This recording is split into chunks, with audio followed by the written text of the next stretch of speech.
हाय सांग मैंने आपण मानक मुझे गोटे स्टोरी शुणा जाऊँगी जोटा कि आपण मैंने शुणी नथिबे। तो एमती बहुत टाइम आपण मन गोटे क्वेश्चन आसी कि आम मैंने पियाज काटला बेले कौन पाई कांदू कि कौन पाई आम आखिर लुह बाहर।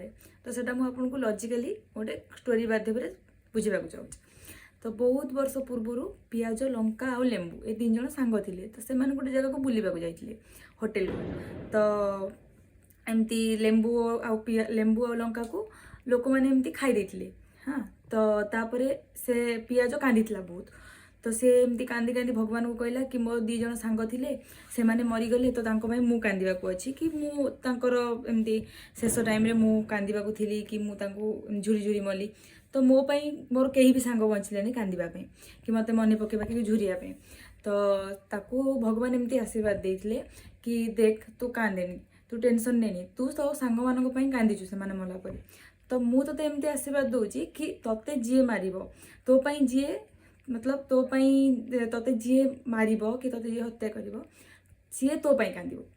माने सेथि पई आमे जत्ते बेले भी पियाज को काटू मतलब से मरी जाए ना। तो सी पियाज मला परे आमे ता पई कांदू। तो ताको जीए भी मारिबो से कांदिबो। तो एटा पूर्वरु भी हे आछि एबे भी होछि आगु को भी हे चलिबो। तो एथिरे किछि माने एमती भाबिबार नै कि आमे कोन पई कांचू कोन नै। तो सेटा ताको पियाज पई गोटे वरदान भगवान ताको एमती गोटे वरदान दैछन्ती।